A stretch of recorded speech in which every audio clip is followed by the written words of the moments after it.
Friends, Samsung S26 సీరీస్‌లో మనకి ఒక కొత్త ప్రైవసీ అయితే వచ్చిందనమాట. మీరు సోషల్ మీడియా మొత్తం జూసే ఉంటారు. ఎక్కడ జూసినా గూడా ఈ న్యూస్ మీకు ఖచ్చితంగా ఎక్కడో ఒక చోట కనిపించే ఉంటది. అది ఏంటి అంటే మనకి ప్రైవసీ డిస్‌ప్లే అనేది ఒకటైతే తీసుకొచ్చారనమాట. సామ్‌సంగ్‌లో S26 సీరీస్ ఏదైతే లాంచ్ అయిందో ఆ ఉన్న మోడల్స్ అన్నిటిల్లో మనకి ప్రైవసీ డిస్‌ప్లే అనేది ఉంది. అంటే ప్రైవసీ డిస్‌ప్లే అంటే ఏంటి అంటే మొబైల్‌ని ఇలా స్ట్రెయిట్‌గా చూస్తే ఆ స్క్రీన్ అనేది ఓన్లీ మనకు మాత్రమే కనిపిస్తుంది. పక్కన ఎవరన్నా మనల్ని చూస్తున్నారా లేదా అని జెప్పేసి చూసినా గూడా వాళ్ళకి ఏమీ కనపడదనమాట. ఇంతకుముందు ఏ మొబైల్‌లో గూడా మనకి ఇలాంటి ఫీచర్ అయితే లేదు. ఇప్పుడు ఫస్ట్ టైమ్ కొత్తగా అయితే తీసుకొనొచ్చారనమాట. ఇంతకుముందు ఈ ప్రైవసీ కోసం మనం టెంపర్ గ్లాసులనేవి ఏపిచ్చుకునేవాళ్ళం అనమాట. వీటికి సెపరేట్‌గా గ్లాసెస్ అయితే ఉండేది. కానీ ఒక డిస్‌ప్లేనే ఇలా రావటం అనేది ఫస్ట్ టైమ్ అనమాట సామ్‌సంగ్‌లో.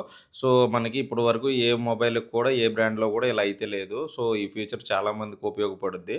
అలాగే ఈ వీడియో గనక మీకు యూజ్ అనిపిచ్చి మీరు S26 ఎవరన్నా కొనుక్కోవాలి అనుకుంటే గనక ఖచ్చితంగా ఈ వీడియోని షేర్ జేయండి. అలాగే మన ఛానెల్‌ని ఫాలో చేసుకొని సబ్స్క్రైబ్ అయితే జేయండి.